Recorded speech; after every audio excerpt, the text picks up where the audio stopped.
आप काइंडली ज़रूर मेरे से पूछें और मैं उनको सवालों का एंटरटेन करने की कोशिश करूँगा। जी, जी, तो हमारा आज का टॉपिक है पॉलिटिक्स। ओके। तो सबसे पहले हम पॉलिटिक्स क्या होती है आपके नज़दीक? या अच्छा, पॉलिटिक्स की पॉलिटिक्स जो है ना डेफिनेशन वो में बड़ा इंटरेस्टिंग टॉपिक है मेरे लिए। मैं खुद भी पॉलिटिकल साइंटिस्ट हूँ और मैंने मास्टर्स भी इस चीज़ में किया है। तो ये हमेशा से इंटरेस्टिंग चीज़ रही है पॉलिटिक्स को, या जो पॉलिटिकल साइंस होती है वो क्या चीज़ होती है, या सियासियात जिसको हम कहते हैं, या सियासत जो होती है वो क्या चीज़ होती है। बेसिकली जो पॉलिटिक्स है ना वो एक ग्रीक वर्ड से निकला है, जो वर्ड है पॉलिस। अब पॉलिस का मतलब होता है ग्रीस ज़ुबान के अंदर शहर, सिटी। अब एक सिटी के अंदर जब आप मौजूद हैं, ज़ाहिर-सी बात है उस सिटी के अंदर एक ऐसी डोमेन होगी जो बेसिकली आप एक जगह के ऊपर रह रहे हैं, एक मुकाम के ऊपर।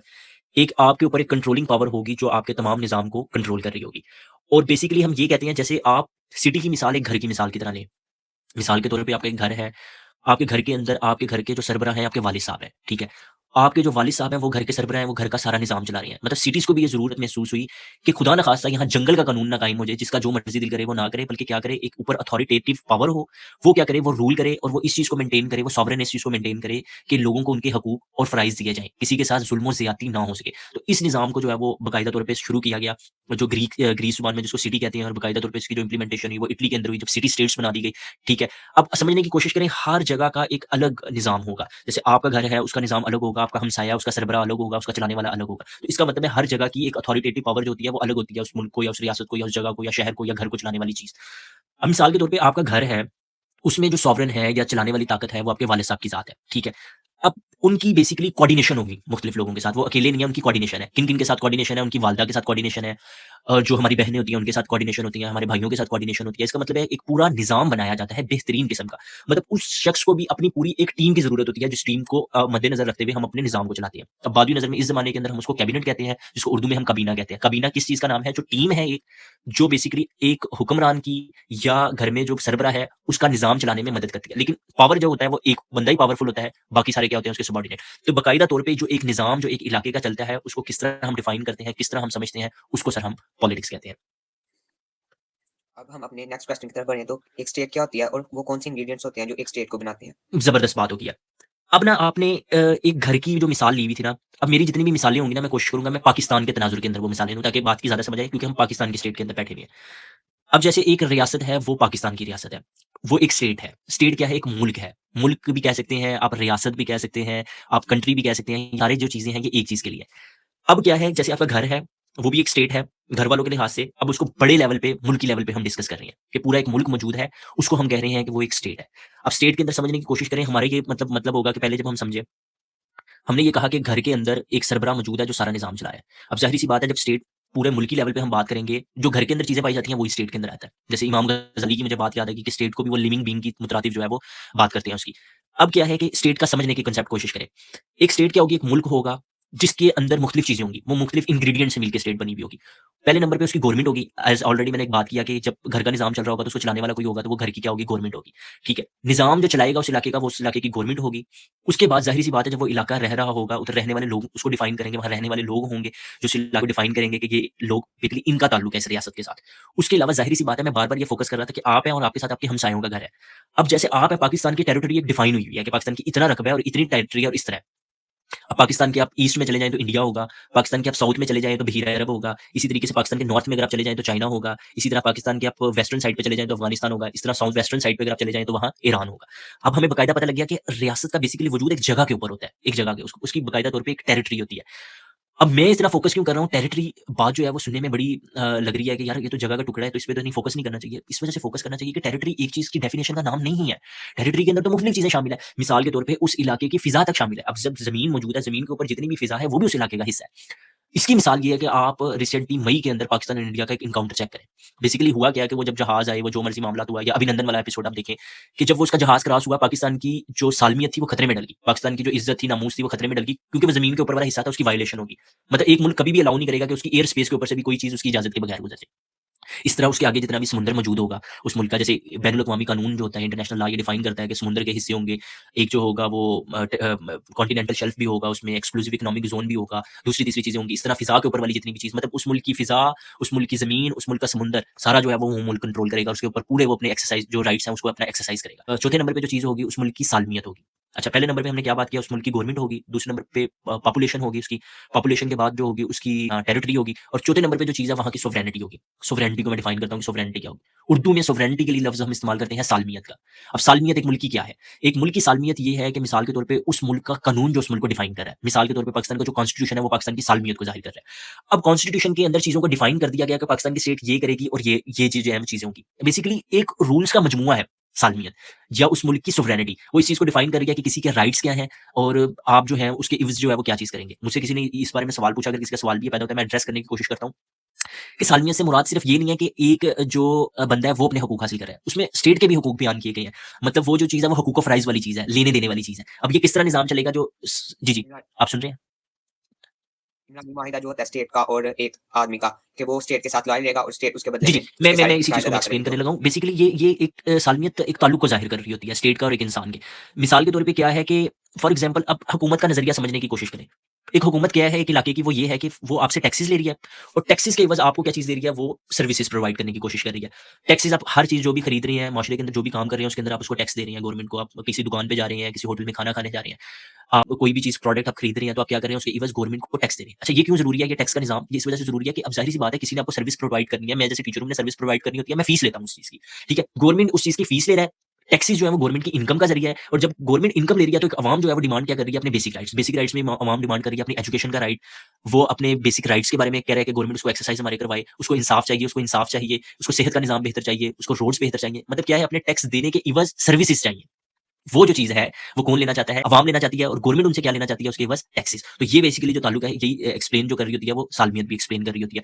तो ये जो 4 चीज़ें हैं, ये स्टेट के इंग्रीडिएंट्स हैं। इन इंग्रीडिएंट्स को मिला के जो है वो एक स्टेट बनती है, और जब स्टेट जो है वो बन जाए, फिर जो स्टेट्स के ऊपर कई जो है वो कवानीन लागू हो जाते हैं इंटरनेशनल रिलेशंस के लिहाज से।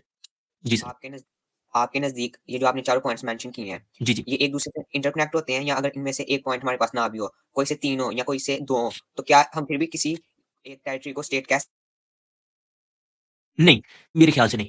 ज़ाहिर-सी बात है, अगर फॉर एग्ज़ाम्पल एक मुल्क में पॉपुलेशन है ही नहीं, एक मुल्क में पॉपुलेशन है ही नहीं, अब उसको हम किस तरह स्टेट कहेंगे? अब दुनिया के अंदर जितनी भी स्टेट्स पाई जाती हैं, उनके अंदर कोई ना कोई उनकी पॉपुलेशन है। पॉपुलेशन के बगैर नहीं कोई चीज़ रहती। पॉपुलेशन जो है वो तो ज़रूरी है, पॉपुलेशन के बगैर कोई भी चीज़ जो है वो कायम नहीं रह सकती। इसी तरह अगर फॉर एग्ज़ाम्पल गवर्नमेंट है, गवर्नमेंट भी ज़ाहिर-सी बात है, गवर्नमेंट का भी वजूद तब कायम होगा जब गवर्नमेंट ने लोग वोट देंगे या लोग कुछ करेंगे। अथॉरिटेटिव चीज़ अगर ऊपर आके बैठ भी जाए तो किसके लिए बैठेगी? किसी चीज़ के लिए नहीं वो बैठेगी। हाँ, ये ज़रूर हो सकता है किसी मुल्क का कोई कोई किसी जगह पे कोई हिस्सा पड़ा हुआ है, हम उसको कह देंगे ये जज़ीरा है, इसकी ये वाली गवर्नमेंट इसको कंट्रोल कर रही है, लेकिन यहाँ आबादी नहीं रहती। लेकिन दुनिया में जितनी भी एक्सिस्ट है वो उनमें ये चारों अवामिल जो हैं वो पूरे होते हैं। वो उतरते हैं इस बात पे। अब हमने पॉलिटिक्स की जी, बात कर ली कि लिटरल सेंस अब हमने पॉलिटिक्स की बात कर ली कि लिटरल सेंस में उसका क्या मायने होता है। हमने स्टेट की बात भी कर ली। अब जी। एक जो स्टेट होती है उसको रन करने के लिए हमें बहुत सारी बॉडीज़ और बहुत से लोग चाहिए होते हैं। हुँ। तो हम उनकी पावर को कैसे सेपरेट करते हैं? बेसिकली मेरा सवाल है पावर सेपरेशन के हवाले से, कि एक स्टेट में पावर सेपरेशन कैसे होती है? हाँ। बेसिकली जो अब नज़रिया है वो सेपरेशन ऑफ पावर का नज़रिया है। सेपरेशन ऑफ पावर जो है ना वो बेसिकली पॉलिटिकल साइंटिस्ट थे जिनका नाम जो था वो मोंटेस्क्यू था।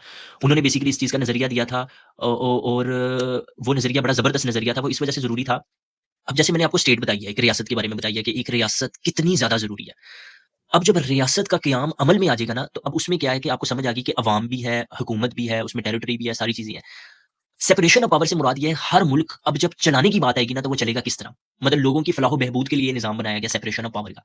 उसमें क्या होगी, एक मुल्क की लेजिस्लेशन भी होगी सर। लेजिस्लेशन के अलावा उस मुल्क की जो होगी वो एडमिनिस्ट्रेशन भी होगी, और तीसरे नंबर पे उस मुल्क की जुडिशरी होगी। चेक एंड बैलेंस का मतलब समझने की कोशिश करें। चेक एंड बैलेंस से ये मुराद है कि ये जो तीनों निज़ाम चल रहे हैं, ये तीनों एक मुल्क के बेसिकली मेन डिपार्टमेंट्स हैं। ये वो वाले पिलर हैं जिसके ऊपर पूरी रियासत कायम हुई हुई होती है। ये कौन से पिलर हैं जिनके ऊपर पूरी रियासत कायम हुई हुई होती है, जिसका वजूद पूरी रियासत का कायम हुआ हुआ होता है। अब उसमें क्या होगा, जब सेपरेशन ऑफ पावर होगी, अब किस तरह होगी वो सेपरेशन ऑफ पावर, वो इस तरह होगी कि फॉर एग्जांपल कोई भी शख्स आता है और वो अपनी हदूद से तजावुज़ करता है। वो अपनी पावर का बेदरेग इस्तेमाल कर देता है, तो दूसरा उसके ऊपर क्या लेके आएगा, एक चेक लेके आएगा। मतलब क्या करेगा, वो निज़ाम को बेहतर बनाने के लिए ये एक-दूसरे के अंदर इंटरकनेक्टिविटी डाली गई है, ताकि कहीं ताकत का तवाज़ुन ना खराब हो जाए, कहीं जंगल वाला कानून ना आ जाए। मुल्क में बराबरी का निज़ाम जो है वो बरकरार करने के लिए ये किया जा सकता है। हम इसमें भी डिस्कस कर सकते हैं, जिनके अंदर ये बरकरार नहीं होता, उनके अंदर क्या निज़ाम होता है, उसमें एक मिसाल पाकिस्तान की भी है। अब जो है उसमें लेजिस्लेशन को समझने की कोशिश करें, जो लेजिस्लेशन है ना, या जो लेजिस्लेटर है, उसका काम ये होता है एक मुल्क के अंदर उस मुल्क के कानून बनाना। लेजिस्लेशन को उर्दू में कहते हैं मुकन्निना। लेजिस्लेशन को उर्दू में कहते हैं मुकन्निना। ये वो लोग होते हैं जो मिल के कानून बनाते हैं, और जो कानून बनाने वाले होते हैं इनको हम कानूनदान कहते हैं, और ये बेसिकली इंग्लिश ज़ुबान में इनके लिए लफ्ज़ इस्तेमाल किया जाता है लेजिस्लेटर का। लेजिस्लेटर का। अब ये लेजिस्लेटर्स क्या करते हैं कि ये बेसिकली एक मुल्क का कानून बनाते हैं। कानून किस लिए? एक इलाके की अवाम है वो ये कहती है कि हमें ये वाले हुकूक चाहिए और हमें ये वाले हुकूक चाहिए और वो अपने बड़ों को कहते हैं जिनको इलेक्शन में उन्होंने वोट दिए होते हैं। मतलब वो कौन है? एमपी और एमएनए। हर 5 साल के बाद पाकिस्तान के अंदर इलेक्शन होते हैं और उनके अंदर हम वो चूज़ करते हैं। वो कहते हैं हमारे ये मुतालबात है, ये कानून का हिस्सा बनाया जाए ताकि लोगों को प्रोटेक्शन एक फराहम की जाए।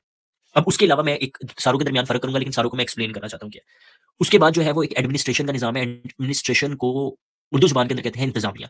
इंतज़ामिया वो होती है जो जैसे एक इलाका है ना, उसके सारे निज़ाम जो है वो इंतज़ामिया चलाएगी। आया उधर कोई सड़क खराब होती है, उधर किसी हॉस्पिटल का बनना हो, किसी तालीमी इदारे का बनना हो, अवाम से रिलेटेड जितनी भी चीज़ें होती हैं ना, वो एक इंतज़ामिया जो होती है ना, वो उस इलाके के लिए देती है और वो बड़ी ज़्यादा ज़रूरी है इंतज़ामिया उस जगह के लिए। जिसके इंतज़ामिया के अंदर जो है वो उस मुल्क का क्या होता है एसी और डीसी। ये बेसिकली ये जो ब्यूरोक्रेसी होती है ना, ये एडमिनिस्ट्रेशन का हिस्सा होती है जिसको हम एसी और डीसी कहते हैं। अब जो एसी का ताल्लुक है, एसी का ताल्लुक ये है कि जो एसी होता है वो अपनी एक तहसील का होता है जिसको हम असिस्टेंट कमिश्नर कहते हैं। जब ज़िले लेवल पे चला जाए तो वो डीसी बन जाता है। इसी तरह एक और निज़ाम पाया जाता है जिसको हम जुडिशरी का कहते हैं और जुडिशरी को जो है वो उर्दू ज़ुबान में हम कहते हैं अदलिया। अदलिया जो है, अदलिया के अंदर जो है मतलब डिफरेंट जो है वो कोड्स हैं। उसके अंदर कौन-कौन सा कोड है? सबसे पहले सेशन कोड है। सेशन कोड्स के बाद हाई कोर्ट है और हाई कोर्ट के बाद सुप्रीम कोर्ट है। ये एक चेन है जुडिशरी की। अब ये सारे क्या कर रही हैं? ये निज़ाम एक-दूसरे के ऊपर चेक एंड बैलेंस कर रहे हैं। इधर एक गलती का इज़ाला भी करना चाहूँगा। अक्सर ना हमारी अवाम जो है ना, वो अपने एमपी, एमएनओ के पास जाती है और वो कहती है हमें ये वाले हुकूक चाहिए। अपने एमपी और एमएनए के पास जाती है और कहते हैं हमें ये हुकूक चाहिए। जबकि एमपी और एमएनए का काम एक कॉन्स्टिट्यूशन के लिहाज से ये है लेजिस्लेशन करना, कानून बनाना। आपको अगर किसी से दरखास्त करनी है, आपको चाहिए आप असिस्टेंट कमिश्नर और डिप्टी कमिश्नर के पास जाएँ। अब ये एमपी और एमएनए भी जाके काम किसको कहते हैं? असिस्टेंट कमिश्नर को और डिप्टी कमिश्नर को अपना काम करवाने के लिए। क्योंकि लेजिस्लेशन से तो हमें समझ आ गई है कि लेजिस्लेटर का काम सिर्फ कानून पास करना है। लेजिस्लेटर का काम हमेशा चीज़ों को एक्सरसाइज़ या प्रैक्टिस नहीं करवाना, वो एसी और डीसी प्रैक्टिस करवाएगा उसको। और इन सारों के ऊपर जो है वो चेक एंड बैलेंस लिखा जाएगा। कोई जुडिशरी का निज़ाम करेगा, कोई एडमिनिस्ट्रेशन का और ये वाली चीज़। तो अब जो है मैंने आपको बड़े गहरे तरीके से इन सारों में फ़र्क भी बता दिया है और बेसिकली मेरे मुल्क के अंदर जो एक गलतफ़हमी पाई जाती है उसका इज़ाला करने की भी मैंने कोशिश की है कि एडमिनिस्ट्रेशन और लेजिस्लेशन में मेरे मुल्क में क्या फ़र्क है। और जो लीडर्स होते हैं, वो लोगों के लिए जो लीडर्स होते हैं, वो लोगों के लिए होते हैं और जो लोग होते हैं, वो लीडर्स के लिए नहीं होते। हाँ, इसी तरह ही है, इसी तरह ही है। अब अगर हम अपनी गुफ्तगू को जारी रखें और हम अपने अगले सवाल की तरफ पहुँचे, तो वो है सबसे पहले इंटरनेशनल रिलेशंस की डेफिनिशन अच्छा, लिटरल सेंस में। इंटरनेशनल रिलेशन से पहले ना इंटरनेशनल रिलेशंस की तरफ ना हम अपनी मेरे ख्याल से हेस्ट में चले जाएँगे। इंटरनेशनल रिलेशन से पहले एक चीज़ है जिसको हम कहीं करना चाहूँगा लेजिस्लेशन को। ताकि जो इलेक्शन प्रोसेस है ना कंट्री के अंदर क्योंकि अभी हमारे पास टाइम है हम उसको एक्सप्लेन कर सकते हैं। अब जो इलेक्शन प्रोसेस है ना हमारे मुल्क के अंदर उसको हमें समझना पड़ेगा लेजिस्लेशन को। अक्सर लोगों को गलतफ़हमी हो जाती है कि एमपी और एमएनए क्या चीज़ होती है ये मैं ज़रा कन्फर्म तरीके से बताना चाहता हूँ क्योंकि मैं एक्सप्लेनेशन अपने मुल्क के लिहाज से ही करना चाहूँगा। आप समझने की कोशिश करें, आपके बैलेट पेपर के ऊपर आप जो वोट दे रहे हैं, 2 किस्म के आप वोट दे रहे हैं, एक एमपीए को वोट दे रहे हैं और दूसरा वोट आप एमएनए को दे रहे हैं।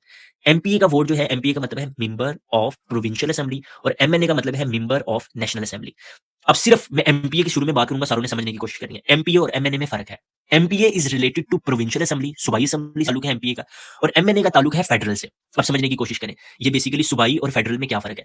जो बेसिकली सूबाई लेवल के ऊपर जो चीज़ है ना, वो क्या है? एक सूबे की। अब जैसे पाकिस्तान है, वो 4 सूबों का मजमूआ है। 5वें सूबे में आप गिलगित-बल्तिस्तान भी कहते हैं, लेकिन उसको पूरा जो है वो स्टेटस नहीं मिला, मैं 4 सूबे ही कहूँगा पाकिस्तान के। पंजाब में मैं रह रहा हूँ, मेरी बेसिकली एक असेंबली होगी, एक गवर्नमेंट होगी, मेरी पंजाब की भी अलग गवर्नमेंट होगी और मेरी वफाक की गवर्नमेंट भी अलग होगी, फेडरल लेवल पे। एक पूरे पाकिस्तान को चलाने वाली गवर्नमेंट भी एक अलग होगी। अब बेसिकली मैं 2 किस्म के वोट दे रहा हूँ, एक मैं अपना वोट दे रहा हूँ फेडरल गवर्नमेंट को और एक मैं वोट दे रहा हूँ अपना प्रोविंशियल गवर्नमेंट को। एमपीए से याद रखना है, मैं अपने इलाके का जो प्रोविंस के लिहाज से जो वोट दे रहा हूँ, वो एमपीए को दे रहा हूँ। अब समझने की कोशिश करें, एमपीए जितने भी मिलेंगे, वो मिल के फैसला करेंगे और एक बंदे को चूज़ करेंगे जिसका नाम होगा सीएम। सीएम को उर्दू में कहते हैं वज़ीर आला। जैसे मैं पंजाब में रहता हूँ, इस टाइम मोहतरमा मरियम नवाज़ जो है, वो पंजाब की सीएम है। उनको किसने चूज़ किया था? उन्होंने सारों ने, एमपीओ ने मिल के।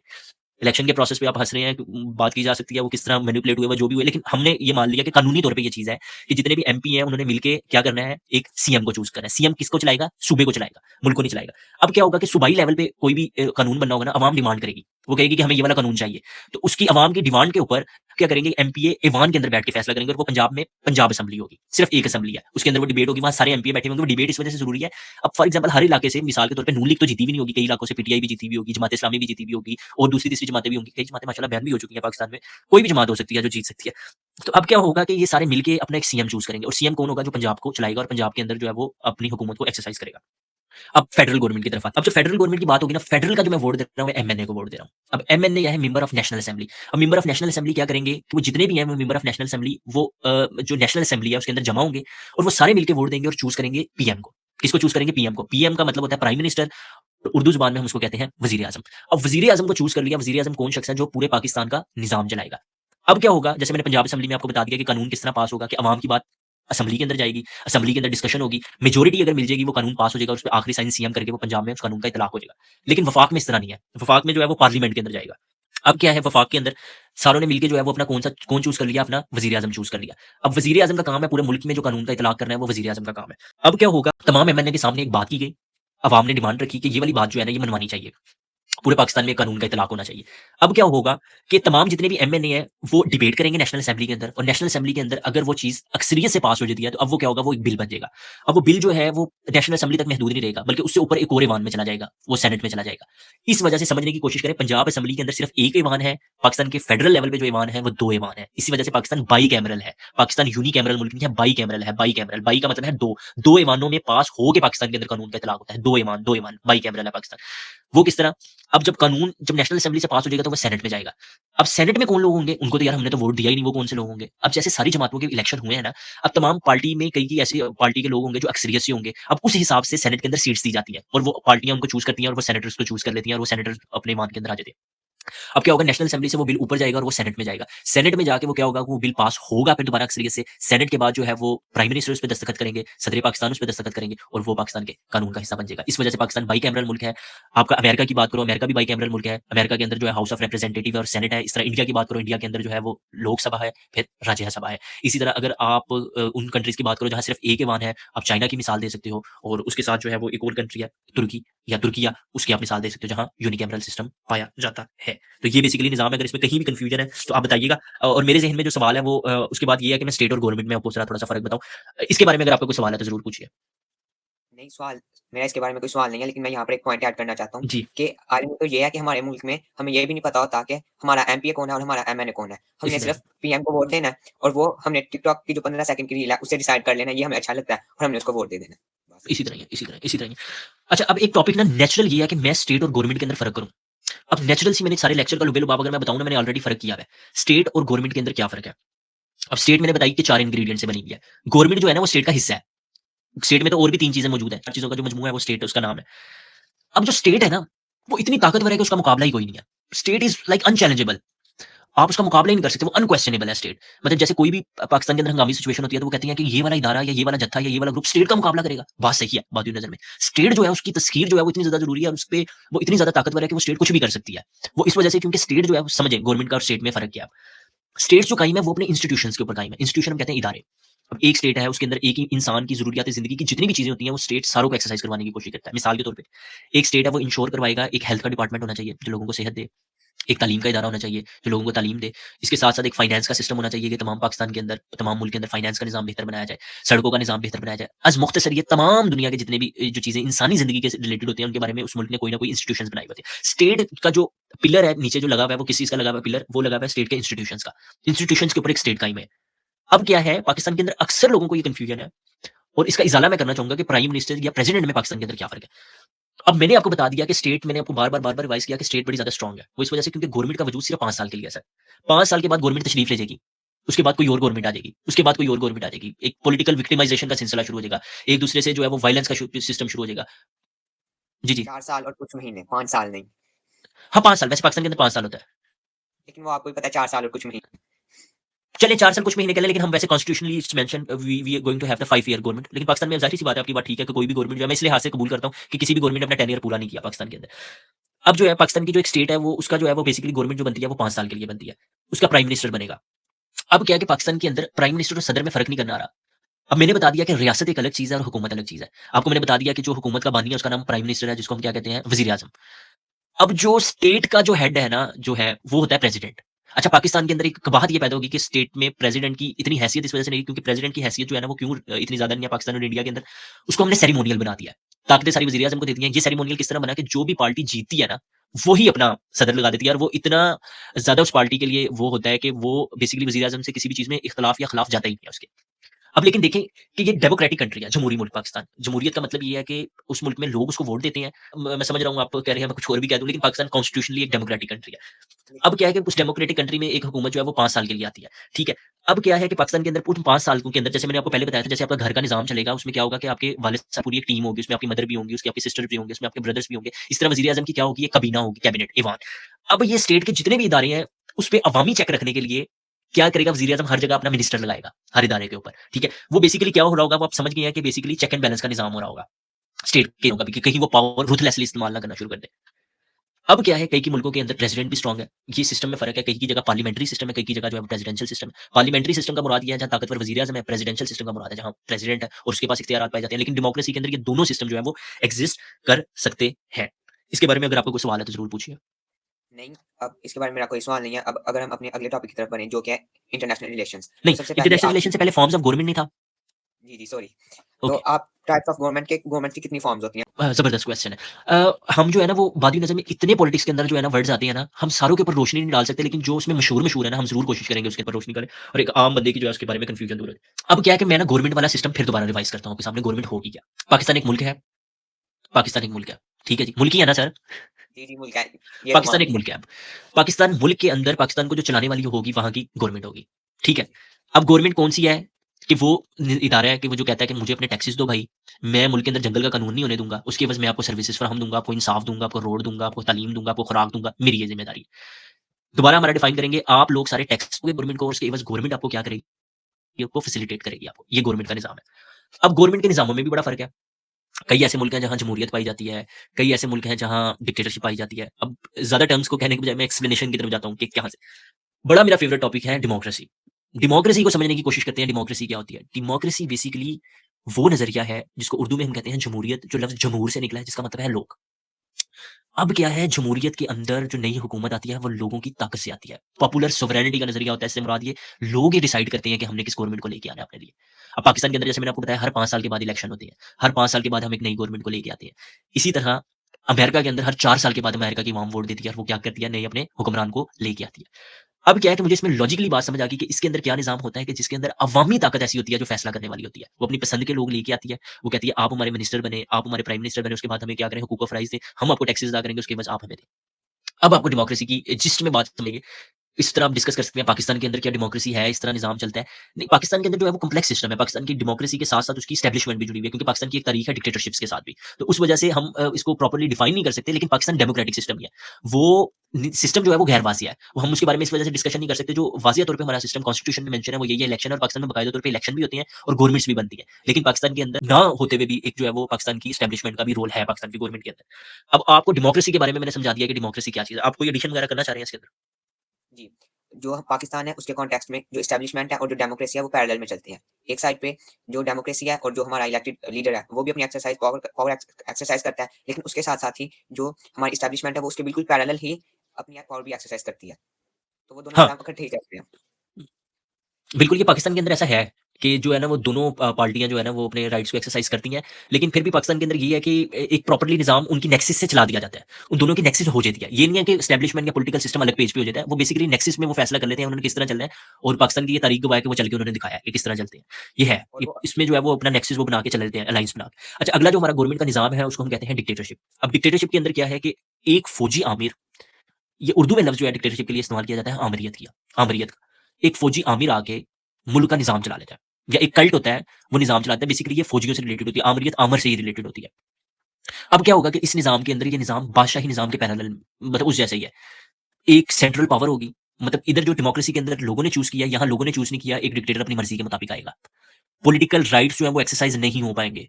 पॉलिटिकल पार्टीज़ उस तरह नहीं चल पाएँगी। एक सिर्फ़ रूल होगा, वो किस बंदे का होगा, जो इधर का चलाने वाला है वो। अगर आप कहेंगे उस मुल्क का कानून कहाँ जाएगा, सर उस कानून की एब्रोगेशन हो जाएगी। पाकिस्तान के अंदर जितने भी मार्शल आए हैं, पाकिस्तान के जितने भी कॉन्स्टिट्यूशन है, उनकी एब्रोगेशन की गई है। उनको डिलीट करके जो एक आमिर आया उसके अंदर रूल है। डिक्टेटरशिप की जो सबसे अच्छी मिसाल है वो खुद पाकिस्तान है। जैसे पाकिस्तान के अंदर 4 मार्शल अभी तक तारीखी तौर पे लग चुके हैं। सबसे पहला जो बाकायदा तौर पे मार्शल लगा 1958 के अंदर अयूब खान का, 1969 के अंदर याहिया खान का, फिर उसके बाद जो है वो 1977 के अंदर ज़ियाउल हक का, उसके बाद 1999 के अंदर जो है परवेज़ मुशर्रफ का लगा। तो उसके बाद भी मैंने आपको बताया कि पाकिस्तान की ये तारीख है इस वजह से कि आर्मी का एक रोल रहा है, इस वजह से गवर्नमेंट अभी भी जितनी भी चलती है वो एक नेक्सिस से ही चलती है। उसके बाद जो अगला पॉलिटिकल सिस्टम है उसको हम कहेंगे मोनार्की। मोनार्की का मतलब होता है बादशाहत। अब बादशाहत के अंदर एक बादशाह जो होता है ना, ये बड़ा फ़ैसिनेटिंग जो है ना वो टॉपिक है मोनार्की। वो इस वजह से फ़ैसिनेटिंग है, हमने बचपन से तारीखी कहानियाँ देखी हैं, किस्से कहानियाँ हमने सुनी हैं, जो इससे रिलेटेड हैं, बादशाह से रिलेटेड। फिर हमें बड़े-बड़े किंग्स पसंद आते थे, औरंगज़ेब आलमगीर की कहानियाँ हम सुनते थे, बादशाह अकबर की कहानियाँ हम सुनते थे, फिर रंजीत सिंह की हम कहानियाँ सुनते थे, इस्लामिक खिलाफत के अंदर हमने बड़े-बड़े खलीफाओं का नाम सुना है, ठीक है। वो खिलाफत भी एक निज़ाम है, उसपे भी डिस्कशन की जा सकती है। अब मोनार्की के लिहाज़ से मोनार्की पे जी, आप कुछ कहना चाह रहे हैं? मैंने तो मोहम्मद गज़नवी का नाम भी सुना है। किसका? मैंने तो मोहम्मद गज़नवी का नाम भी सुना है। महमूद मोहम्मद बिन गज़नवी। कासिम का नाम। हाँ, जी, हाँ, जी। हाँ, उनके भी नाम है। अब क्या है कि बेसिकली जो इसको चलाने वाला होगा अपना मोनार्की को, वो किंग होगा। अब ये होगा कि ये नस्ल दर नस्ल चलेगा। ऑल एज टेन्योर होगा ये। बादशाह आएगा ना, जब तक बादशाह मरेगा नहीं ना, बादशाह ही हुकूमत को सँभालेगा और कोई भी नहीं उसको सँभालेगा। जब वो मरेगा उसका इक़्तिदार कब तब खत्म होगा। मुतलकुल अनान होगा वो, तमाम चीज़ों के ऊपर हाइल होगा। जिस तरह डिक्टेटर हाइल होगा ना, कोई उस मुल्क में कानून नहीं होगा। मोनार्की के अंदर भी कोई कानून नहीं होगा। जो बादशाह कहेगा वो हरफ़ आख़िर होगा। जैसे बादशाह कहेगा, जिस तरह बादशाह कहेगा करेगा, वो उसी तरह जो चीज़ें हैं वो अमल पज़ीर होंगी। और दूसरे नंबर पे ये बादशाहत की भी अब दुनिया में 2 किस्म की हो गई है, एक एब्सोल्यूट मोनार्की है, एक कॉन्स्टिट्यूशनल मोनार्की है। एब्सोल्यूट मोनार्की से मुराद ये है कि बिल्कुल बादशाह अपनी मान मनवाएगा, जिस तरह सऊदी अरब और ओमान के अंदर है डिक्टेटरशिप। कॉन्स्टिट्यूशन मोनार्की के अंदर बादशाह जो है वो कॉन्स्टिट्यूशन की रेंज के अंदर रहेगा। उससे ज़्यादा तजावुज़ नहीं करेगा, जिस तरह जो है वो बादशाहत कतर और यूके के अंदर है। तो ये वाली बेसिकली मिसालें हैं जो बादशाहत को ज़ाहिर करती हैं। बड़े फ़ैसिनेटिंग हमने जो है वो टाइटल भी सुने। ज़िल-ए-इलाही, जनाब अकबर बादशाह साहब ज़िल-ए-इलाही थे। कहा गया खुदा का ये साया है। ये जितने बड़े-बड़े फ़िरौन गुज़रे हैं, ये कौन थे? ये बादशाह ही थे, ये वक़्त के आमिर थे। ये अपने आप समझते थे कि ये फ़िरौनियत पाई जाती थी या फिर जितने भी फ़ेरव्स थे, इन सारों का निज़ाम इसी तरीके से था। उसके बाद जो एक निज़ाम है, उसके बारे में मैं डिस्कशन करना चाहूँगा और वो निज़ाम है फ़ैशिज़्म का। अक्सर जो है वो सियासी लीडर पाकिस्तान के अंदर हम गहमा-गहमी देखते हैं और वो एक-दूसरे को कहते हैं, वो वो जो है फ़ैशिस्ट लीडर है, इमरान खान फ़ैशिस्ट है, इमरान खान वाले कहते हैं नवाज़ शरीफ फ़ैशिस्ट है, एक-दूसरे को फ़ैशिज़्म का शिकार करार देते हैं। उर्दू में फ़ैशिज़्म को फ़ुस्तायत कहते हैं। फ़ुस्तायत। अब क्या है फ़ुस्तायत की जो बुनियाद रखी गई ना वो बड़ी इंटरेस्टिंग है क्योंकि ये मॉडर्न वर्ल्ड के अंदर इतना ज़्यादा मैं पुराना कांसेप्ट नहीं समझता बल्कि ये न्यू ही कांसेप्ट है। बाकी जो जितने भी कांसेप्ट हैं वो प्री एक्जिस्टिंग थे। 20th सेंचुरी के अंदर जो है ना ये सबसे पहले जो है ना मुतारिफ करवाने की कोशिश की गई। अल्ट्रा नेशनलिज़्म इसके अंदर आ गया। अब नेशनलिज़्म क्या होता है? नेशनलिज़्म ये होता है कि एक कौम है, कौम परस्ती की जाए। मतलब ये किया जाए कि हमारे शेयर्ड कल्चरल थिंग्स हैं, शेयर्ड कल्चरल ट्रेडिशंस हैं हमारी और दूसरे नंबर पे एक नेशन जो है ना उस मुल्क की उसको प्रमोट किया जाए और पूरी दुनिया के सामने दिखाया जाए कि ये नेशन जो है ना वो इस तरह जो है वो पाई जाती है। ये नज़रिया बेसिकली फैशिज़्म का है। फैशिज़्म बेसिकली इसका मतलब ये था कि बंडल ऑफ स्टिक्स। किसी चीज़ का जो बंडल होता है या ग्रुप होता है उसको हम क्या कहते हैं? फैशिज़्म। सबसे पहले दुनिया में जो इंट्रोड्यूस करवाने वाली ज़ात थी वो बेनिटो मुसोलिनी की थे। मुसोलिनी की। अक्सर जो है वो सियासी लीडर भी मुसोलिनी का हवाला देते हैं और एक-दूसरे को मुसोलिनी करार भी देते हैं। और बड़ी तल्ख़ हकीकत इसकी वर्ल्ड वॉर 2 के साथ भी जुड़ी हुई है। जब आगे हम इंटरनेशनल रिलेशंस की बात करेंगे उसके साथ हम जो है वो इसको जोड़ने की भी कोशिश करेंगे बेनिटो मुसोलिनी को। अब क्या था इसमें अल्ट्रा नेशनलिज़्म आ गया कि कौम अपनी कही गई मेरी कौम से बेहतरी दुनिया की कोई कौम नहीं है। मेरी ऊला आला अफ़ज़ल कौम है। मेरी कौम जैसी कौम नहीं है। ये हर लिहाज़ से अफ़ज़ल है। जैसे नाज़ी जर्मनी की आपको मिसाल देता हूँ। नाज़ी जर्मनी के बारे में ये बयान किया गया कि जो नाज़ी जर्मनी था उसमें उन्होंने जो उनके प्रोपेगेंडा मिनिस्टर थे उन्होंने यहाँ हद तक बात कर दी कि जो बेसिकली आर्यन नस्ल के लोग होते हैं जैसे ये जर्मन के लोग हैं, ये वाली नस्ल ही नहीं पाई जाती। ये यूनिक लोग हैं। इन जैसे लोग ही दुनिया में नहीं है। ये सबसे आला लोग हैं। और इन जैसा जो है वो खूबसूरती किसी के पास नहीं है। इन जैसी अक्ल-ओ-फ़हम किसी के पास नहीं है। हर चीज़ के लिहाज़ से फ़र्क कर दिया गया। दूसरे नंबर पे इसके अंदर ना इस नज़रिए के अंदर कॉर्पोरेशन भी होती है। कॉर्पोरेट होती है गवर्नमेंट। वो अपना इकोनॉमिक माइंड भी बनने की कोशिश कर रही होती है। अपनी इकोनॉमी को भी स्ट्रॉन्ग करने के लिहाज़ से अपनी कौम को ऊपर हथियार बना रही होती है। अपनी सुपीरियॉरिटी को ज़ाहिर कर रही होती है। तो ये वाली चीज़ें जो है वो इन चीज़ों के अंदर जाती है। उसी तरह अथॉरिटेरियनिज़्म होता है। किसी पार्टी को कोई हुकूक नहीं दिए जाते। किसी को आके बोलने की कोई इजाज़त नहीं दी जाती। और फ़र्क एक बताया जाता है अस वर्सेस देम का। कहते हैं हम अलग हैं, वो अलग है। भाई इम्तियाज़ किया जाता है इधर। कहा जाता है नहीं हम एक-दूसरे के एक जैसे नहीं है, बल्कि हम अलग-अलग हैं, हम अलग हैं, अलग हैं, हम दोनों के अंदर ज़मीन आसमान का फ़र्क है, हम एक जैसे नहीं हो सकते। इन्फॉर्मेशन को तमाम किस्म की इन्फॉर्मेशन को सँभाल लिया जाता है। जो उनके खिलाफ आए ना उनको मतलब में प्रोपेगेंडा किया जाता है एक-दूसरे के सामने। अपनी सुपीरियॉरिटी को मनवाने के लिए, लोगों के अंदर अल्ट्रा नेशनलिज़्म डालने के लिए, उस मुल्क के लिए सब कुछ करने के लिए। तो बेसिकली फुस्तायत का जो नज़रिया होता है, वो ये होता है। अब मैं डेमोक्रेसी के अंदर थोड़ा-सा एडिशन करना चाहूँगा जी। कि जैसे आपने भी बताया कि और हम सब यही चाहते हैं कि हमारे जो हमें रूल करने वाले हों, वो हमें एक डेमोक्रेटिक वे से रूल करें। लेकिन डेमोक्रेसी में मेरे ख्याल नज़दीक जो सबसे अहम किरदार अदा किया जाता है, वो लोगों की तरफ से किया जाता है। अगर आपके लोग एनलाइटन होंगे और वो ऐसे 51% मिलकर ऐसे लीडर को चूज़ करेंगे, जो वाक़ई कुछ ट्रू सेंस में आपके लिए करना चाहता है। जैसे हमने एग्ज़ाम्पल देखी ज़ोहरान ममदानी की, ठीक है? तो अगर आपके जो लोग हैं वो एनलाइटन होंगे, तभी डेमोक्रेसी वर्क करेगी। नहीं तो जैसे हमने जर्मनी में देखा था कि उन्होंने हिटलर के प्रोपेगेंडा के अंदर आके हिटलर को इलेक्ट किया डेमोक्रेटिक वे से। और उसके बाद वही हिटलर ने उनको कितना नुकसान पहुँचाया और कितनी उसने तबाही की जर्मनी की। जी, जी, इसी तरह ही है। इसी तरह ही है, लोगों को एनलाइटमेंट की ज़रूरत है, लेकिन फिर भी मैं दूसरे निज़ामों से इस निज़ाम को फिर भी बेहतर समझता हूँ। जी, एट लीस्ट मेरी बात समझने की कोशिश किया जाए, कम से कम लोगों को कोई तो राइट दिया जा रहा है ना सोचने का। नहीं है वो अपने साथ बुरा कर रहे हैं, वो खुद कर रहे हैं। उनकी ज़िम्मेदारी उस पे डालें, आप ठीक है। लेकिन एक फुस्तायत के निज़ाम में, एक मोनार्की के अंदर, एक बादशाहत के अंदर एक बंदे का रोल ही नहीं है। अब अक्सर लोग ये जाहिलाना बात करते हैं, वो ये कहते हैं कि यार उस मुल्क की बादशाहत ही बेहतर है ना, कम से कम लोगों को हुकूक तो मिल रहे हैं। यार किस कॉस्ट के ऊपर उनको हुकूक मिल रहे हैं? इस लिहाज से मैं डेमोक्रेटिक सोसाइटी को हमेशा प्रमोट करता हूँ और मैं कहता हूँ कि डेमोक्रेटिक सोसाइटी होनी चाहिए। उनको किस कॉस्ट में मिल रही है? भाईजान मैं बाहर गया हूँ अरब के अंदर, आप बादशाह के खिलाफ बात नहीं कर सकते आम पब्लिक प्लेस पे। आप तो छोड़ दें, आप पाकिस्तान के अंदर फिर भी आप कह रहे हैं कि एस्टैब्लिशमेंट का भी रोल है, लेकिन फिर भी हम कम से कम एटलीस्ट बात कर रहे हैं उस चीज़ पर, नेक्सस के ऊपर भी हम बात कर रहे हैं। आपने जी। वो पॉइंट कवर कर दिया जो मैंने करना था। आप करें बात। जी, जी। तो यही चीज़ है, मैं आपको मतलब बताना चाह रहा हूँ कि आप बेसिकली हमेशा जो है वो किसी भी अच्छे कांसेप्ट को, लोग अगर उसको गलत प्रैक्टिस कर रहे हैं, हम गलत नहीं कह सकते। जमहूरियत अपने अंदर एक अच्छा कांसेप्ट है। हाँ, उसकी प्रैक्टिस इस वजह से मुझे पता है गलत हो जाती है। उस मुल्क के अंदर जो है तालीम का निज़ाम आना चाहिए, लोग एनलाइटन होने चाहिए, बिल्कुल होने चाहिए। लेकिन मेरा एक सवाल है, ये फिर भी निज़ाम कम से कम बादशाह से और डिक्टेटरशिप से करोड़ गुना अच्छा है फिर भी। हर क्योंकि हाल में अच्छा है। हमारे क्योंकि हमारे पास एक स्पेसिफिक टर्म होती है और उसी टर्म में एक लीडर ने रूल करना है। उसके जी। बाद बहुत ज़्यादा चांसेज़ है और 90% से ज़्यादा चांसेज़ है कि उसकी हुकूमत घर चले जाएगी, अगर उसने लोगों को वो हकूक नहीं दिए जो जी, उसने कहा था। अब जैसे जी। अमेरिका में नवंबर में मिड टर्म इलेक्शंस होंगे। अब हमने देखा है कि कितना फ़साद मचाया है ट्रंप ने अमेरिका में। उसकी अपनी मेगा बेस भी उससे नाराज़ है और ये हुँ। प्रिडिक्ट किया जा रहा है कि जो ट्रंप है, क्या पता वो मिड टर्म में वो अपना जो 51% है वो लूज़ कर जाए। तो यही डेमोक्रेसी की खूबसूरती है कि लोगों को मार खाने के बाद भी लेकिन लोगों को ये बात समझ आ जाती है कि ये गलत जो फ़ैसले होते हैं, ये सिर्फ़ अवामी लेवल पे नहीं होते या कलेक्टिव लेवल पे नहीं होते, एक इंडिविजुअल ज़िंदगी में भी तो इंसान कितने गलत फ़ैसले करता है ना, लेकिन अगले दफ़ा के लिए वो मुहतात हो जाता है। इसी तरह मेरे ख़्याल से चाहे अनपढ़ भी अवाम होगी, वो भी नहीं होगी, अपना कोई उसको इंसाफ़ नहीं दे रहा, हकूक नहीं दे रहा, वो अवाम रिजेक्ट कर देगी उसको। ये आपने ठीक बात की है, मैं बिल्कुल इससे इत्तेफ़ाक करता हूँ। इसी तरह फ़ैशिज़्म में या बादशाहत में या दूसरी-तीसरी जगह पे इस चीज़ की गुंजाइश जो है वो मौजूद नहीं है। लेकिन इन सिस्टम्स के अंदर गुंजाइश जो है वो मौजूद है। So I would like to say thank you of everyone, you must say because you are hosting.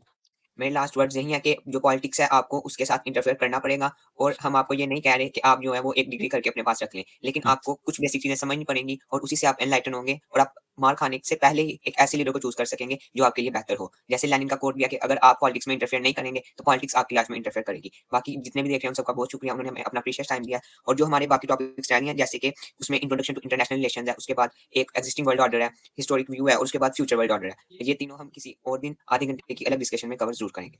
जी, इंशाल्लाह। इसमें मैं भी लास्ट बात ये कर जैसे आपने फरमाया मैं आपकी बात की तस्दीक करता हूँ कि जिन लोगों के लिए पॉलिटिक्स इम्पोर्टेंट टॉपिक नहीं भी है ज़िंदगी का, उनको भी बनाना चाहिए कि ये कैसी अजीब-सी बात है कि एक माशरे में रहने वाला पढ़ा-लिखा शख्स जिसके पास शऊर भी है, वो भी इस चीज़ में इंटरफेयर ना करे और उसका सारा जो है वो फ्यूचर जो है वो इस चीज़ पे डिपेंड करता हो कि इस मुल्क में रहना, उसकी तमाम चीज़ें इस मुल्क से जुड़ी हुई हों, उसकी जायदाद, उसका हक का इंसाफ और उसके बीवी-बच्चे जो हैं वो इस मुल्क से, रियासत से बहन-भाई जुड़े हुए हों। तो उस रियासत में ज़रूरी नहीं है किसी ज़ैद और बकर के साथ नाइंसाफ़ी हो रही है, कल को मेरे साथ, आपके साथ या किसी के साथ भी हो सकती है। तो हमें चाहिए हम इनका इंटरेस्ट लें और जो हमारे राइट्स हैं हम उनके बारे में भी जानें और जब हम वोट देने जाएँ, अपनी गवर्नमेंट को चूज़ करना चाहें, तो सिर्फ़ अपना ना सोचें, अपनी पूरी कौम का भी साथ सोचें और पॉलिटिक्स में इंटरेस्ट लें। और ये एक ऐसी बात है कि हर घर का निज़ाम जैसे हमने पॉलिटिक्स को डिस्कस किया, हमने तो घर की सारी मिसालों से डिस्कस किया है कि एक घर का निज़ाम अगर पॉलिटिक्स के बगैर नहीं चल सकता, तो एक मुल्क का निज़ाम किस तरह चलेगा?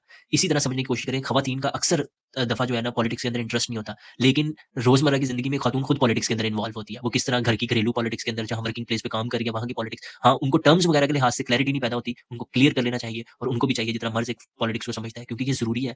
और आखिर में मैं इलामा इकबाल का शेर ये कहना चाहूँगा, जलाले पातशाही हो के जमहूरी तमाशा हो, जुदा हो दीन सियासत से तो रह जाती है चंगेज़ी। कई ऐसी चीज़ें हैं कि चंगेज़ी में भी तब्दील हो जाती हैं, अगर आप फैसला नहीं कर रहे। तो यही आखिरी मैसेज है। तो इसी अपनेपन के साथ जो है बाकी जितने भी टॉपिक्स भाई ने बताए हैं उनको हम कवर करेंगे। So thank you everyone for watching. We are logging ourself out. So thank you very much. Bye bye.